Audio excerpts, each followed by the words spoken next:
Todos brindaron por ella, la hija favorita. Yo solo sonreí desde la esquina. Ella ve una mansión, yo veo cimientos podridos y una auditoría fiscal inminente. Cuando el notario leyó la letra pequeña sobre los pasivos ocultos, su copa de champán cayó al suelo y se hizo añicos. Antes de contarles cómo una copa de champán rota terminó destruyendo a mi familia para siempre, necesito preguntarles algo: ¿desde dónde me escuchan esta noche? Ayuda a saber que hay gente allá afuera que ha sobrevivido a familias como la mía.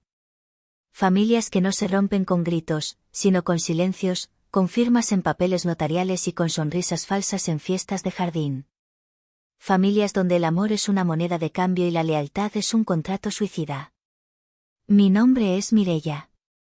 Tengo 32 años, soy auditora forense en la Ciudad de México, y si hubieran conocido a mi familia antes de esa noche de sábado, habrían pensado que éramos la imagen perfecta del éxito nacional. La foto ideal para la revista Hola o Caras, suéteres de cachemira combinados, cenas en los restaurantes más exclusivos de Polanco y veraneos en Valle de Bravo o San Miguel de Allende. Pero esa imagen, como todo en la vida de mis padres, era una fachada. Una cáscara vacía pintada de oro, sosteniendo una estructura podrida por dentro, devorada por las termitas de la deuda y la apariencia. Todo comenzó, o más bien terminó, en una fiesta. Era una noche de noviembre inusualmente cálida. La casa familiar, una casona de estilo colonial californiano en Lomas de Chapultepec, brillaba como una joya. Desde la calle, se podían ver los candelabros de cristal encendidos, proyectando sombras largas sobre el jardín perfectamente cuidado. Había valet parking, por supuesto. Había meseros con guantes blancos circulando con bandejas de canapés de salmón y queso brie. Había un grupo de cuerdas tocando versiones instrumentales de Luis Miguel en la terraza. Mi hermana mayor, Lorena, se puso de pie. Llevaba un vestido rojo de lentejuelas que gritaba, protagonista, ajustado en todos los lugares correctos, y joyas que probablemente costaban más que mi coche. Golpeó su copa de cristal cortado con un tenedor de plata. El sonido, agudo y persistente, cortó el murmullo de las conversaciones. Anunció como si estuviera aceptando un premio Oscar, con esa voz ensayada que oscilaba entre la falsa humildad y la arrogancia pura. «Atención todos, por favor». Su voz resonó en el enorme salón, rebotando en los techos de doble altura. Mamá y papá acaban de darme la noticia más increíble de mi vida. No solo es una noticia, es una bendición. Están firmando la casa a mi nombre.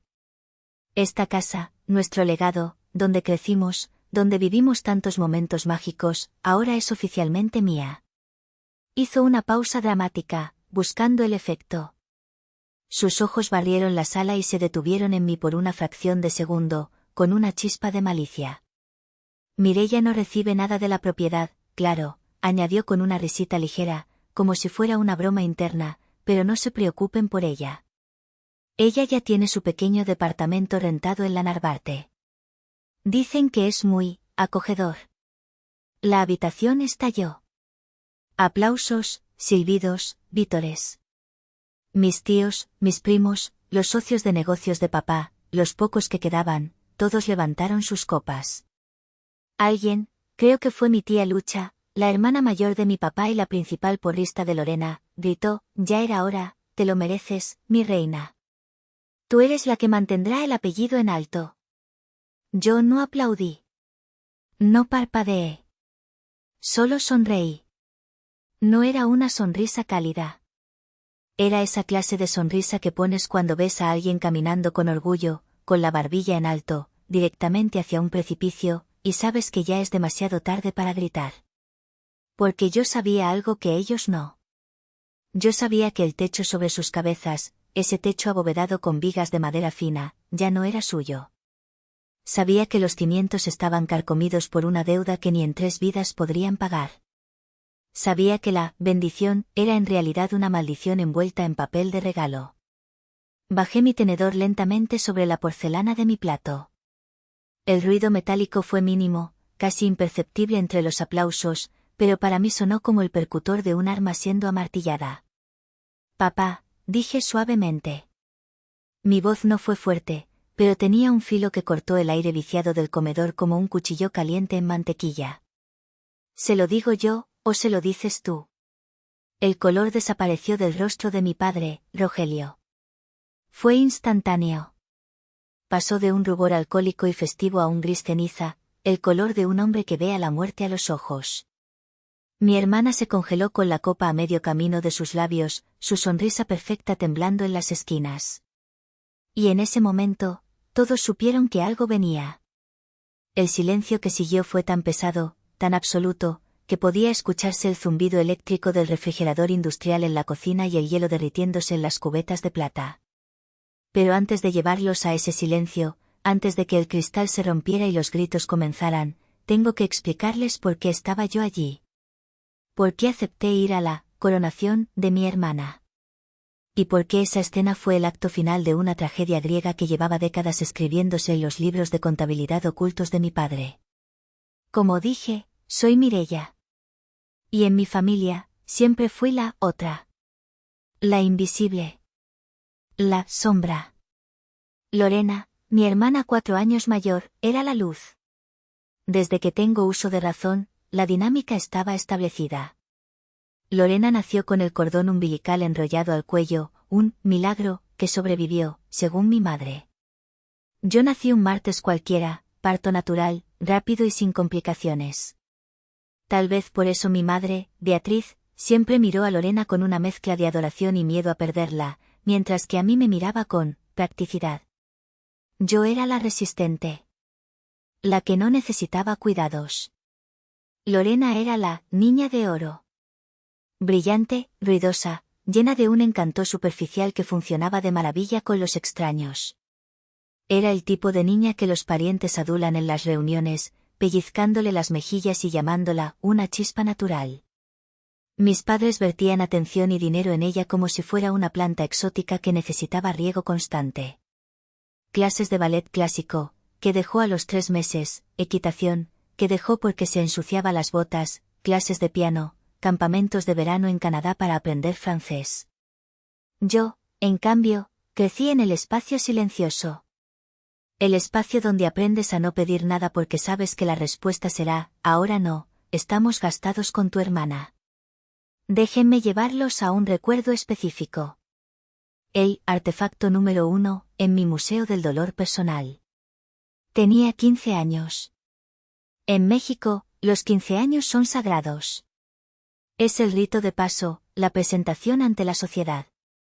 Mis padres me habían prometido, después de mucho rogar, una fiesta pequeña. Nada extravagante como la que tuvo Lorena, que incluyó un viaje a París y una fiesta para 500 personas en el Casino Español. Yo solo quería una cena en el jardín con mis amigos cercanos, un vestido bonito y un DJ. Trabajé todo el año anterior. Vendía brownies y sándwiches en mi preparatoria a escondidas de los prefectos. Ahorré cada peso en una pequeña caja fuerte de metal gris que guardaba bajo mi cama. Tenía la ilusión de pagar mi propio vestido para que mis padres no pudieran echarme en cara el gasto. Una semana antes de mi cumpleaños, llegué a casa de la escuela. Encontré a mamá y a Lorena en la sala. Lorena, que entonces tenía 19 años, estaba llorando histéricamente en el sofá de terciopelo. Tenía la nariz hinchada y morada, con un vendaje improvisado. ¿Qué pasó?, pregunté, soltando mi mochila. Tu hermana tuvo un accidente, dijo mamá, con los ojos rojos. Chocó el coche nuevo. El coche nuevo. Un BMW Serie 3 que papá le había regalado por entrar a la universidad, una universidad privada carísima donde ella iba más a socializar que a estudiar. ¿Está bien?, pregunté, preocupada a pesar de todo. Sí, el airbag la salvó, dijo mamá, desestimando mi preocupación física. Pero el coche es pérdida total. ¿Y su nariz? Se golpeó contra el volante. El doctor dice que necesita cirugía plástica reconstructiva urgente o le quedará deforme. Y el seguro no cubre cirugía estética, dicen que es cosmético si no afecta la respiración. Miré a Lorena. Lloraba, pero entre sollozos decía, voy a ser un monstruo. La fiesta de graduación de Jorge es en 2 semanas. No puedo ir así. Tenemos que operarla con el mejor cirujano de Lomas, dijo papá, entrando en la sala con el teléfono en la mano. El doctor Villalobos cobra 150.000 pesos. Y tenemos que pagar el deducible del coche y los daños al poste de luz de la ciudad. Hubo un silencio. Papá me miró. Luego miró a mamá. No tenemos liquidez ahorita, Beatriz. Las tarjetas están al tope por el viaje a Cancún. Mamá se levantó lentamente. Mireia tiene ahorros, dijo. Sentí como si el suelo se abriera bajo mis pies. No, susurré. Eso es para mi vestido. Y para el DJ. Es mi dinero. Mireia. Gritó mamá, su voz cambiando instantáneamente de la preocupación a la ira. Tu hermana está desfigurada. ¿Y tú te preocupas por un vestido estúpido? ¡Qué egoísta eres! Pero mamá, prometieron. Eres una niña malcriada. Intervino Lorena, señalándome con su dedo cuidado. Yo estoy sufriendo. Mírame. Papá se acercó a mí, puso sus manos pesadas sobre mis hombros. No fue un gesto de consuelo, fue de dominación. Hija, escucha. Tú eres fuerte. Tú no necesitas estas frivolidades. Tu hermana es delicada. Su imagen es importante para su futuro.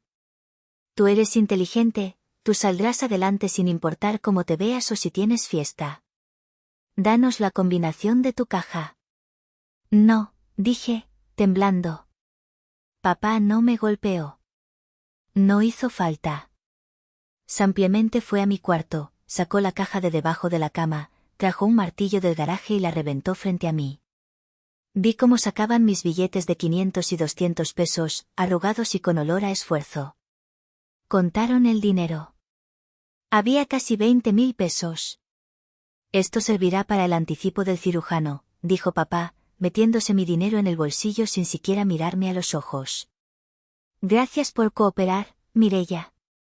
Algún día entenderás que la familia es lo primero. Ese año no hubo fiesta. Ni cena. Ni pastel. Lorena tuvo su nariz nueva, que, por cierto, quedó mejor que la original, y fue a la fiesta de graduación de su novio luciendo espectacular. Yo pasé mi cumpleaños número 15 encerrada en mi cuarto, comiendo un sándwich de jamón, prometiéndome a mí misma que nunca, jamás, volvería a dejar que me robaran. Ese día aprendí dos cosas, que en mi casa, el amor tenía condiciones, y que ser fuerte era solo un eufemismo para ser sacrificeable. El tiempo pasó. Me fui de casa a los 18 años, el mismo día que terminé la preparatoria. Conseguí una beca completa en el ITAM para estudiar contaduría y estrategia financiera. Trabajé de mesera, de asistente de biblioteca, de lo que fuera para pagar mi renta. Me convertí en auditora forense. Me especialicé en encontrar lo que la gente esconde, fraudes, desfalcos, lavado de dinero. Mi profesión era mi armadura. Mis padres apenas notaron mi ausencia. Estaban ocupados planificando la boda de Lorena, la primera de dos, o presumiendo los éxitos sociales de ella. Pero hace 6 meses, la dinámica cambió. Era un martes de junio. Lluvioso, típico de la Ciudad de México. Mi teléfono sonó. Era papá. No me llamaba nunca, a menos que fuera cumpleaños de mamá o Navidad. Mireia, hija, ¿cómo estás? Su voz sonaba extraña. Demasiado amable. Demasiado necesitada. Ocupada, papá. Estoy cerrando una auditoría. ¿Qué pasa? Necesito que vengas a casa. Es urgente. Tu madre no está bien. El miedo, ese viejo reflejo condicionado, me hizo saltar. ¿Mamá estaba enferma? Conduje a través del tráfico infernal de Constituyentes, con el corazón en la garganta. Cuando llegué a la casona, me llevaron al comedor. Mamá estaba sentada, llorando en silencio con un pañuelo de encaje. Papá caminaba de un lado a otro, sirviéndose un whisky a las 11 de la mañana. ¿Qué tiene mamá? Pregunté, escaneándola en busca de síntomas. Está angustiada, hija. Estamos pasando por un bache, dijo papá. Se sentó y puso una carpeta de piel sobre la mesa. La abrió. Mireia, tú eres la financiera de la familia. Tú entiendes de números. Estamos refinanciando la casa. Queremos hacer unas mejoras, renovar la cocina, arreglar el techo que tiene goteras. Y también, bueno, invertir en un negocio nuevo que me propuso un amigo. Pregunté, sintiendo que mi modo auditora se activaba. Nada de esto sonaba a, mamá está enferma. El banco, bueno, los bancos son unos buitres. Me piden demasiados requisitos. Como ya soy mayor, las tasas que me dan no son buenas. Pero tú tienes un historial crediticio impecable. Tienes un trabajo corporativo sólido. Empujó la carpeta hacia mí. Necesitamos que firmes como aval. O mejor aún, que saques el crédito a tu nombre. Nosotros pagaremos las mensualidades, por supuesto. Tú solo pones la firma. Es un trámite. Miré a mi madre. Ella evitó mi mirada. ¿Me llamaron diciendo que mamá estaba enferma para pedirme que sea su prestanombres? Pregunté, incrédula. No es prestanombres, es ayuda familiar, dijo papá, ofendido. Esta casa será tuya y de tu hermana algún día. Es para proteger su patrimonio. Abrí la carpeta. Empecé a leer. No era un crédito para remodelación. Era una reestructuración de deuda. Y peor aún, entre los papeles del banco, vi un documento que se les había colado. Un requerimiento de pago. No de un banco. De un prestamista privado. Y otro documento con el logo del SAT. Mi corazón se detuvo. Papá, dije, levantando la vista. Esto no es para arreglar el techo. Debes 6 meses de la hipoteca actual. ¿Y qué es esto del SAT? ¿Debes impuestos? Papá se puso rojo de ira. Me arrebató la carpeta. Deja de fisgonear. Solo te pedí una firma. Te dimos la vida, te dimos educación. Yo me pagué la educación. Grité, golpeando la mesa. Y no voy a firmar esto. Esto es un pozo sin fondo. Si firmo esto, y ustedes dejan de pagar, que lo harán, el banco me embarga a mí. Pierdo mi licencia de auditora. Voy a la cárcel por fraude si no puedo pagar.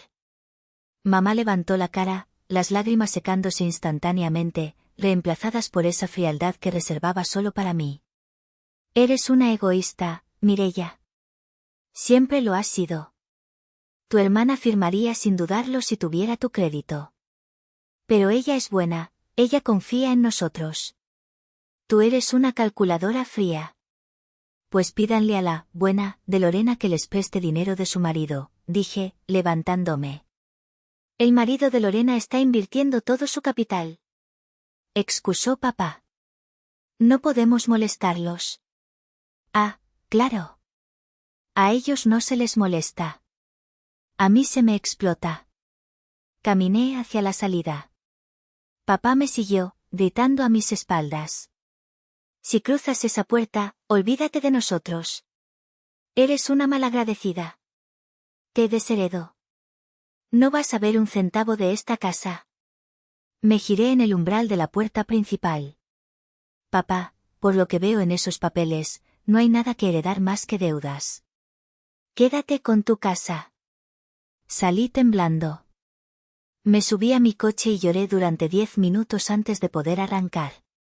Pero en ese momento, algo dentro de mí cambió. Dejó de ser tristeza y se convirtió en curiosidad profesional. Si estaban tan desesperados como para intentar estafarme a mí, su propia hija experta en fraudes, la situación debía ser catastrófica. Al día siguiente, llegué a mi oficina y empecé a investigar. No como hija, sino como auditora. Pagué las cuotas del registro público de la propiedad. Usé mis contactos en el buró de crédito. Rastreé el RFC de mi padre. Lo que encontré me dejó helada. No era solo una hipoteca atrasada. La casa tenía 2 hipotecas. Una con el banco, otra con una financiera de dudosa reputación. Pero la joya de la corona, el clavo final en el ataúd, era el SAT. Mi padre no había pagado impuestos sobre la renta en 10 años. Había estado declarando en ceros mientras compraba coches y viajaba a Europa. El SAT había terminado una auditoría hace un mes. El crédito fiscal ya estaba en firme. La deuda total ascendía a más de 60 millones de pesos, unos 3 millones de dólares. Entre multas, recargos y actualizaciones. La casa valía, siendo optimistas, 40 millones. Estaban en bancarrota técnica. Negativa. Y ahora, 6 meses después, me invitan a una fiesta donde anuncian que le regalan la casa a Lorena. Cuando recibí la invitación de mamá, ven, por favor, tu hermana quiere que estemos todos juntos, dejemos el pasado atrás, supe exactamente lo que estaban haciendo. No era un regalo. Era una transmisión de deuda. En México, existe una figura legal: si donas un bien inmueble, y ese bien tiene gravámenes fiscales, la deuda sigue al bien. Y si el nuevo dueño acepta la donación, pura y simple, sin revisar, acepta también la carga tributaria. Y peor aún, si el SAT determina que fue una maniobra para evadir el pago, insolvencia fraudulenta, tanto el que dona como el que recibe pueden ir a la cárcel. Mis padres no estaban premiando a Lorena. La estaban convirtiendo en su chivo expiatorio. Planeaban pasarle la casa, y la deuda, y probablemente huir del país o declararse insolventes, dejando que el SAT devorara a Lorena. Era monstruoso. Incluso para ellos. Así que preparé mi propia carpeta. Una carpeta roja. Metí las copias certificadas del registro público, las notificaciones del SAT que encontré en el sistema judicial, son públicas y sabes dónde buscar, y el avalúo de la casa. Me vestí con mi mejor traje sastre negro, como si fuera a un funeral. Porque, en cierto modo, lo era. Volvamos a la fiesta. La atmósfera era sofocante. A pesar de los ventiladores y las puertas abiertas al jardín, el aire se sentía denso, cargado de mentiras y perfume Chanel número 5. Me movía entre los invitados como un fantasma. Mis tías, las Flying Monkeys, los monos voladores del mago de Oz, secuaces de la bruja, no perdían oportunidad para lanzarme dardos venenosos. Tía Lucha, con su copa de vino tinto balanceándose peligrosamente, me interceptó cerca de la mesa de postres. Mireia, querida, dijo, escaneándome de arriba abajo con desaprobación. ¿Ese traje es nuevo? Te ves muy profesional. Demasiado seria. Deberías usar colores más vivos, como Lorena. Mira qué preciosa se ve de rojo. Gracias, tía. El negro es práctico. Y adelgaza, respondí secamente. Ay, hija, siempre tan cortante. ¿Y sigues soltera? Con ese carácter, no me sorprende. Lorena ya va por su segundo matrimonio y mira qué feliz es. Carlos es un encanto, y tiene tanto dinero. Miré a Carlos al otro lado de la sala. Estaba sudando, aflojándose la corbata, bebiendo whisky como si fuera agua. No parecía un hombre rico y feliz. Parecía un hombre preocupado. Mi instinto me decía que él también estaba esperando este regalo de la casa para salvar sus propias finanzas. La felicidad es subjetiva, tía, dije, y me alejé antes de decirle que Carlos tenía 3 demandas por incumplimiento de contrato en su constructora. Sí, también lo había investigado. Caminé hacia la cocina para buscar agua. Necesitaba un momento de paz lejos de la hipocresía. La cocina era el único lugar de la casa que se sentía real, tal vez porque era el dominio de las empleadas domésticas, las únicas personas honestas en este código postal. Pero estaba vacía ahora, el servicio estaba atendiendo afuera. Me dirigí a la despensa para tomar una botella de agua mineral. Fue entonces cuando escuché voces. Voces susurradas, urgentes, provenientes del pequeño antecomedor que conectaba con la cocina. La puerta estaba entreabierta. Me congelé. Eran mis padres. Rogelio, estoy nerviosa, era la voz de mamá, temblorosa, sin la máscara de dama de sociedad. ¿Y si lee los papeles? ¿Y si se da cuenta? No se va a dar cuenta, Beatriz. La voz de papá era áspera, impaciente. Lorena nunca lee nada. Tú lo sabes. Solo ve dónde tiene que firmar y firma. Está demasiado emocionada con la idea de ser la señora de la mansión, como para preocuparse por la letra pequeña. Pero, ¿y si el notario dice algo? Bustamante es amigo tuyo, pero tiene miedo. Lo vi sudando. Ya hablé con Bustamante. Le recordé aquel favor que le hice en el 98 con los terrenos de Ejido. Se quedará callado. Solo leerá la parte bonita de la donación. Saltará los anexos técnicos. Me quedé inmóvil, conteniendo la respiración. Mi corazón latía tan fuerte que temí que pudieran escucharlo a través de la pared. Sabía que eran capaces de negligencia emocional, pero esto... Esto era premeditación criminal contra su propia hija favorita. Sigo pensando que es cruel, Rogelio, dijo mamá, aunque su tono no era de oposición, sino de búsqueda de absolución. Es nuestra hija. ¿Y qué quieres que hagamos? Siseó papá.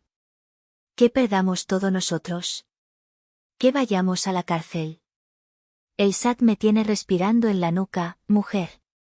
El lunes a las 8 de la mañana van a ejecutar el embargo. Si esa casa sigue a mi nombre el lunes, nos quitan todo y me meten al reclusorio por fraude fiscal equiparado. Si se la pasamos a Lorena, ganamos tiempo. La deuda pasa a ser suya. El SAT tendrá que reiniciar el proceso de notificación contra el nuevo dueño. Son meses de burocracia. ¿Y Lorena qué hará? Preguntó mamá. Ella es joven y bonita. Carlos tal vez pueda pagar algo, o ella puede declararse en bancarrota y empezar de cero. Nosotros ya estamos viejos, Beatriz. No podemos vivir en la calle. Nos iremos a San Antonio con tu hermana, viviremos de la pensión en dólares que tengo allá y nos olvidaremos de este desastre. Lorena sobrevivirá. Siempre cae parada. ¿Y Mireia? Preguntó mamá. Papá soltó una risa seca, despectiva. Mireia es demasiado lista para su propio bien. Si hubiera firmado hace 6 meses, estaríamos a salvo. Ella podría haber absorbido la deuda con su sueldo y su crédito. Pero no, la niña tenía que tener ética. Que se pudra con su ética y su departamento de interés social. Al menos Lorena es leal, aunque sea tonta. Sentí una náusea profunda subir por mi garganta. No era solo que estuvieran usando a Lorena como un escudo humano, era el desprecio absoluto con el que hablaban de ambas. Para ellos, no éramos personas. Éramos activos, Lorena, o pasivos fallidos, Mireia. Retrocedí silenciosamente. Mis manos temblaban. Tenía la confirmación. No era una suposición. Era una trampa mortal. Salí al pasillo. Tenía una decisión que tomar. Podía irme. Podía dejar que Lorena firmara y se arruinara la vida. Ella me había hecho la vida imposible. Se había burlado de mí cuando papá rompió mi caja fuerte. Se había reído de mi ropa, de mi trabajo, de mi soledad. Se lo merecía. Karma, no. Pero miré hacia el salón. Vi a mi tía Toña, la hermana pobre de mamá, la única que me quería, sentada en un rincón, mirando a la nada. Y vi a Lorena, riéndose con la cabeza echada hacia atrás, ignorante de que sus propios padres, esos a los que ella adoraba, estaban afilando el cuchillo para sacrificarla en el altar de su propia supervivencia. Mi conciencia profesional y humana pudo más que mi rencor. Tenía que darle una última oportunidad. Una sola. Busqué a Lorena. La vi dirigirse al baño de visitas de la planta baja, probablemente para retocarse el maquillaje antes de la gran firma. La seguí. Entré justo cuando ella estaba sacando su labial rojo Chanel. Cerré la puerta detrás de mí y pasé el seguro. El ruido de la fiesta se amortiguó, reemplazado por el zumbido del extractor de aire. Lorena me vio en el espejo. Su sonrisa se desvaneció. ¿Qué quieres?, dijo, con tono hostil. Si vienes a llorarme para que te deje quedarte con algún mueble de la abuela, ahórratelo. Todo se queda. Es parte del look vintage de la casa. Me apoyé en la puerta, cruzando los brazos sobre mi carpeta roja. Lorena, escúchame bien. Y escúchame una sola vez. No firmes esos papeles. Ella se giró lentamente, con el tubo de labial aún en la mano, abierto como una pequeña arma roja. ¿Disculpa? ¿Ahora me vas a dar órdenes en mi propia casa? No firmes la donación, dije, mirándola fijamente a los ojos, tratando de transmitirle la gravedad del asunto. Hay algo que no sabes. Papá y mamá no te están regalando la casa por amor, ni por premio. Están en problemas. Problemas serios de dinero. Lorena soltó una carcajada incrédula, echando la cabeza hacia atrás. Ay, por favor, Mireia. ¿Tan bajo has caído? ¿Inventar historias de conspiración porque no soportas que yo sea la heredera? ¿Tanto te duele que yo sea la favorita? No es una conspiración. Acabo de escucharlos en la cocina. Tienen deudas con el SAT. Deudas millonarias. Si aceptas la casa, aceptas la deuda. Te van a usar para ganar tiempo y huir a Estados Unidos. El lunes van a embargar esta propiedad. Si está a tu nombre, el problema es tuyo. La cara de Lorena se contorsionó de ira. Dio un paso hacia mí, invadiendo mi espacio personal. Su perfume era empalagoso. Eres patética, escupió las palabras. Eres una envidiosa, amargada y mentirosa. Siempre has querido lo que es mío. No soportas que yo sea feliz, que yo sea la bonita, que yo sea la que papá y mamá adoran. ¿Crees que soy estúpida? ¿Crees que papá me haría eso a mí? A ti tal vez, porque nunca te quisieron igual, porque siempre fuiste la rara, la aburrida. Pero a mí no. Yo soy su orgullo. Lorena, te estoy tratando de salvar de la cárcel. Revisa los anexos del contrato. Busca la sección de gravámenes. Cállate. Gritó, su rostro rojo de furia. Sal de aquí. Y ni se te ocurra abrir la boca allá afuera con tus mentiras de contadora fracasada. Si intentas arruinar mi momento, te juro que haré que papá te demande por difamación y te prohíba la entrada para siempre. Lárgate. Me quedé mirándola un segundo más. Vi la vanidad. Vi la ceguera voluntaria. Vi a una mujer de 36 años que seguía siendo una niña caprichosa, incapaz de creer que el mundo no giraba a su alrededor. Y vi que no había nada que yo pudiera hacer para salvar a alguien que no quería ser salvado. Está bien, dije, con una calma helada que me sorprendió a mí misma. Te lo advertí. Lo que pase a partir de ahora, es tu decisión. Ya no es mi culpa. Abrí el seguro de la puerta. Vete, me siseó. Y límpiate esa cara de amargada antes de salir. Nadie quiere ver tu depresión en mi fiesta. Salí del baño. En ese momento, cualquier rastro de culpa, cualquier lazo de lealtad que pudiera haber sentido hacia ella, se rompió. Se evaporó como el alcohol. Me sentí ligera. Me sentí lista. Caminé de regreso al comedor. Me senté en mi silla de metal. Puse mi carpeta roja sobre la mesa, junto a los cubiertos de plata. Y esperé. El notario acababa de llegar. El licenciado Bustamante era un hombre bajo, calvo, con un traje gris que le quedaba una talla demasiado grande. Sudaba profusamente, secándose la frente con un pañuelo de tela cada 30 segundos. Lo conocía de vista, había sido el abogado de confianza de la familia durante años, el mismo que ayudaba a papá con sus trucos legales. Pero esta noche, no parecía un abogado exitoso. Parecía un hombre caminando hacia la horca. Llegó la hora. Anunció papá, aplaudiendo para llamar la atención de todos. Su voz sonaba un poco demasiado fuerte, un poco demasiado aguda. Los nervios lo estaban traicionando, pero nadie más lo notaba. Los mariachis dejaron de tocar. Los meseros se retiraron a las sombras. Los invitados se congregaron alrededor de la gran mesa de comedor de caoba, que había sido despejada de platos para dejar espacio a los documentos legales encuadernados en azul.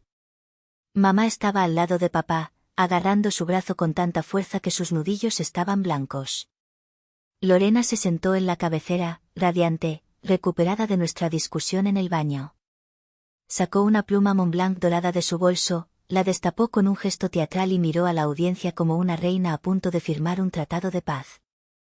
Buenas noches a todos, dijo el licenciado Bustamante, su voz temblorosa. Estamos aquí para formalizar la donación de la propiedad ubicada en Paseo de la Reforma número. Sí, al grano, Bustamante, interrumpió papá, sonriendo nerviosamente. Todos quieren pastel y tequila. Solo dinos dónde tiene que firmar la niña. El notario miró a papá, luego miró a Lorena, y finalmente sus ojos recorrieron la sala, nerviosos, hasta encontrarse con los míos. Yo estaba sentada justo enfrente de Lorena. No desvié la mirada. Le sostuve la mirada al notario con la intensidad de un fiscal en un juicio por asesinato. Él sabía quién era yo. Sabía que yo era auditora forense certificada. Y sabía que si él cometía fraude esta noche omitiendo información legal obligatoria, yo me aseguraría de que perdiera su patente de notario y terminara en la cárcel federal. Levanté mi mano y toqué suavemente la tapa de mi carpeta roja. Fue un gesto sutil, pero para él fue un grito. Bustamante tragó saliva ruidosamente. Su nuez de Adán subió y bajó. Don Rogelio, dijo el notario. Según la nueva ley del notariado y las regulaciones fiscales vigentes para la prevención del lavado de dinero, estoy obligado, bajo pena de sanción, a leer el anexo A de estado legal del inmueble antes de recabar las firmas. El aire en la habitación cambió. Anexo A. Lorena frunció el ceño, impaciente. ¿Qué es eso? Papá dijo que era solo firmar la escritura y ya. ¡Qué aburrido! Es una formalidad burocrática, mi amor, dijo mamá rápidamente, su voz chillona. No le hagas caso. Firma ya. Léelo, dijo papá entre dientes, lanzándole una mirada asesina al notario, una mirada que prometía venganza. Pero rápido, Bustamante. Resúmelo. Bustamante abrió la carpeta. Sus manos temblaban tanto que el papel crujió audiblemente en el silencio del salón. Certifico que, al realizar la búsqueda de antecedentes registrales de la propiedad, se han encontrado los siguientes gravámenes vigentes y cargas financieras. El silencio en la sala dejó de ser de expectación y se convirtió en confusión. La tía Lucha dejó de sonreír. ¿Gravámenes? Preguntó Carlos, el esposo de Lorena. Se había acercado a la mesa, su instinto de rata detectando el peligro. ¿De qué está hablando? Bustamante continuó, hablando más rápido, como si quisiera quitarse un peso de encima, o como si estuviera confesando un pecado. Gravamen 1, hipoteca en segundo grado a favor de Prestamistas Asociados S.A.D.C.B., por la cantidad de 5 millones de pesos, más intereses moratorios del 12% mensual acumulados durante 18 meses. Un murmullo recorrió la sala. 5 millones más intereses, eso era mucho dinero. Gravamen 2, la voz de Bustamante subió una octava, casi rompiéndose. Crédito fiscal en firme a favor del Servicio de Administración Tributaria, SAT, por evasión de impuestos sobre la renta de los ejercicios fiscales 2018, 2019, 2020 y 2021. Papá cerró los ojos. Mamá soltó un pequeño gemido y se llevó la mano a la boca. Lorena tenía la boca abierta, la pluma Montblanc suspendida en el aire. Con multas, recargos, actualizaciones y gastos de ejecución, el monto total adeudado al fisco federal asciende a 57.450.000 pesos. El tiempo se detuvo. 62 millones y medio de pesos en total. Más de 3 millones de dólares. El valor de la deuda superaba por mucho el valor comercial de la casa, que era vieja y necesitaba reparaciones estructurales. Lorena parpadeó. 1, 2 veces. Parecía que su cerebro no podía procesar la cifra. ¿Qué? Susurró. Carlos, su esposo, retrocedió 2 pasos como si la mesa estuviera en llamas. Eso debe ser un error, dijo Lorena, su voz subiendo de tono, rozando la histeria. Papá, dile que es un error. Dijiste que la casa estaba pagada. Dijiste que era libre de todo. Papá no respondió. Miraba fijamente la madera de la mesa, incapaz de levantar la vista. Fue entonces cuando hablé. No es un error, dije. Mi voz sonó tranquila, clara, autoritaria. Me levanté de mi silla de metal. El rechinido de las patas contra el mármol hizo que todos voltearan a verme. Abrí mi carpeta roja. Saqué una copia certificada del registro público de la propiedad, con sus sellos oficiales y hologramas, que había conseguido esa misma mañana. Aquí está el aviso de embargo precautorio, dije, deslizando el papel sobre la mesa pulida. Se deslizó suavemente hasta detenerse frente a las manos de Lorena. Y aquí está la notificación del SAT. Papá y mamá llevan 10 años viviendo una mentira. Han refinanciado la casa 3 veces. Han escondido ingresos. Pero el juego se acabó. El SAT ya dictó sentencia firme. El lunes a las 8 de la mañana vienen a poner los sellos. Mamá se soltó del brazo de papá y se lanzó hacia mí, perdiendo toda compostura. Tú. Gritó, con el rostro desfigurado por el pánico. Tú lo sabías. Por eso no firmaste hace 6 meses. Maldita ingrata. ¿Estás disfrutando esto? Exacto, respondí, sin retroceder ni un milímetro. Yo leí los papeles, mamá. Yo sé sumar. Y a diferencia de ustedes, yo no estafo a mi propia sangre. Lorena miraba los documentos como si fueran alienígenas. Sus manos temblaban violentamente. Pero si firmo, balbuceó Lorena, mirando al notario con ojos de niña perdida. Si firmo, ¿qué pasa? Miré al notario, dándole permiso para dar el golpe de gracia. Licenciado, dije, explíquele a mi hermana, con términos legales claros, qué pasa si acepta una donación pura y simple de un bien inmueble con gravamen fiscal firme. Bustamante se ajustó la corbata, que parecía estar estrangulándolo. Sí, si aceptas la donación, Lorena, te conviertes en la propietaria legal y causahabiente. Y como tal, asumes la responsabilidad solidaria de los gravámenes que pesan sobre la propiedad. La deuda se vuelve tuya. Y dado que es un crédito fiscal federal, el SAT puede ir contra tus otros bienes presentes y futuros, congelar tus cuentas bancarias personales y, bueno, si se demuestra que hubo connivencia para ocultar activos, podría haber implicaciones penales. De 3 a 9 años de prisión. El sonido que hizo la copa de Lorena al caer al suelo fue el sonido más fuerte y a la vez más silencioso que he escuchado en mi vida. Crash. El cristal se hizo añicos contra el mármol, esparciendo champán y fragmentos brillantes por todas partes, salpicando el dobladillo de su vestido rojo como si fuera sangre. Lorena se levantó de un salto, tirando la silla hacia atrás con un estruendo. Me quería tender una trampa.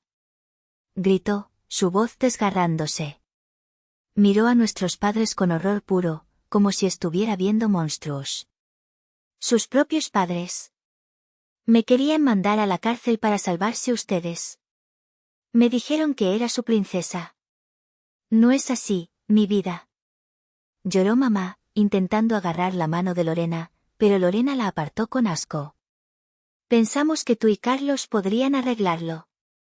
Ustedes tienen amigos influyentes.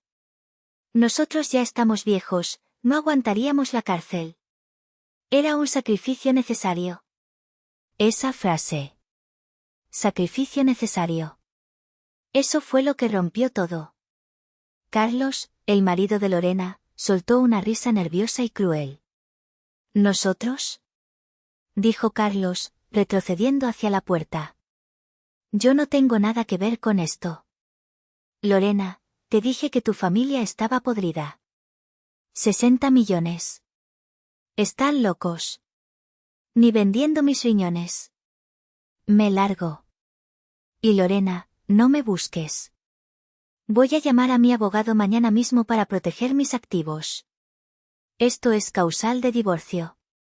Carlos, espera. Gritó Lorena, extendiendo la mano hacia él, pero él ya estaba corriendo hacia la salida, empujando a la tía Lucha que estorbaba en su camino. El caos se apoderó de la sala.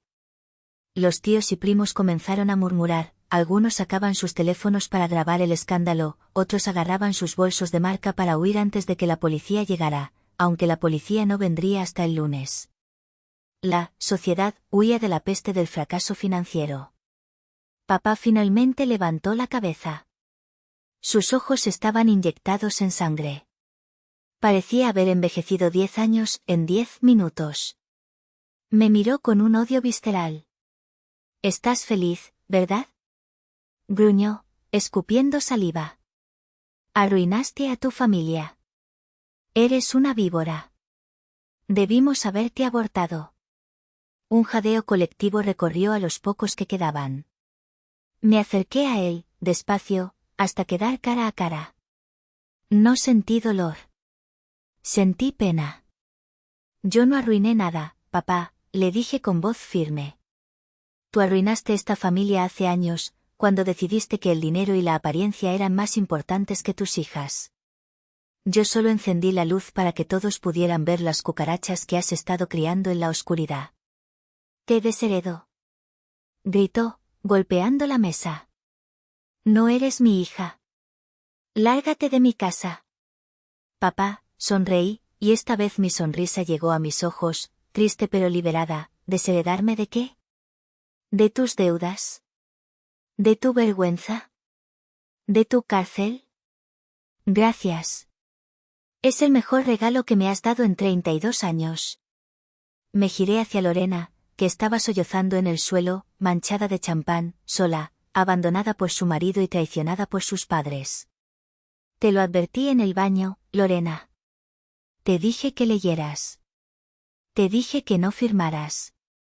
Pero estabas demasiado ocupada mirándote en el espejo y pensando que eras mejor que yo. A veces, ser la favorita sale muy caro. La fiesta se disolvió en cuestión de minutos. Fue casi cómico, trágicamente cómico, ver lo rápido que los amigos y familiares leales desaparecían cuando olían a desastre financiero.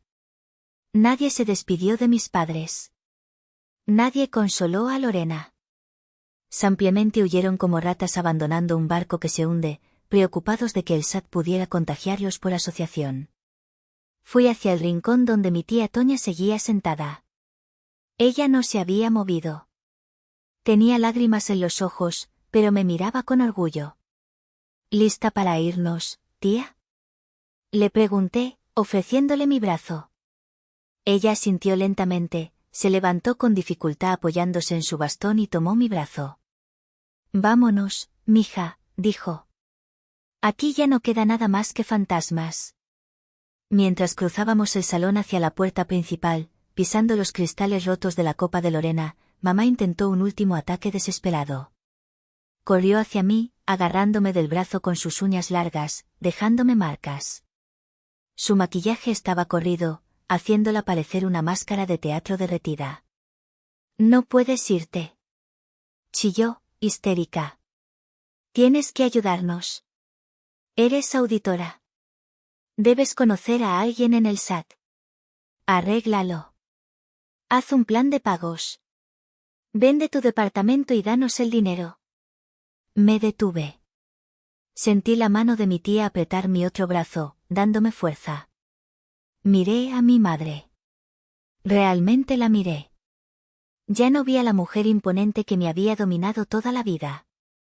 Vi a una mujer patética, egoísta y vacía. Y me di cuenta de que ya no me dolía. El vínculo se había roto. La herida había cauterizado. «Mamá», dije, con voz cansada pero inquebrantable. «Mi tarifa profesional por hora es de 3.000 pesos más IVA. Y tengo una política estricta, no acepto clientes con antecedentes de fraude familiar. Búsquense un abogado de oficio. Lo van a necesitar. Y suelta mi brazo, o llamo a la policía ahora mismo. Me soltó como si la hubiera quemado. Salimos de la casa. El aire de la noche de la Ciudad de México nunca me había parecido tan fresco, tan limpio. Olía a jacarandas y a gasolina, pero para mí olía a libertad. Ayudé a mi tía a subir a mi coche, un Honda Civic modesto, de hace 5 años, pero pagado totalmente y a mi nombre, y conduje lejos de las colinas de Lomas de Chapultepec. Mientras bajábamos hacia la ciudad, miré por el retrovisor una última vez. Las luces de la mansión seguían encendidas, brillando intensamente en la oscuridad, pero sabía que pronto se apagarían para siempre. Ha pasado medio año desde esa noche. Las cosas sucedieron exactamente como predije, y a la vez, peor. El lunes siguiente a la fiesta, a las 8 de la mañana en punto, los ejecutores del SAT llegaron a la casa acompañados de la fuerza pública. Como Lorena no había firmado los papeles, la casa seguía a nombre de papá. Fue embargada. Todo. Los muebles franceses, los cuadros de autores famosos, los coches. Mis padres fueron desalojados esa misma mañana. Tuvieron que salir con lo puesto. Tuvieron que vender las pocas joyas reales de mamá para pagar una fianza y evitar la prisión preventiva inmediata, pero su proceso legal por evasión fiscal continúa y es muy probable que papá termine sus días bajo arresto domiciliario o en el reclusorio norte. Ahora viven en un pequeño departamento de 2 recámaras en una colonia popular cerca del aeropuerto, una zona ruidosa y gris. Viven de la caridad de la tía Lucha, quien se cansó de ellos a la segunda semana pero no tiene corazón para echarlos.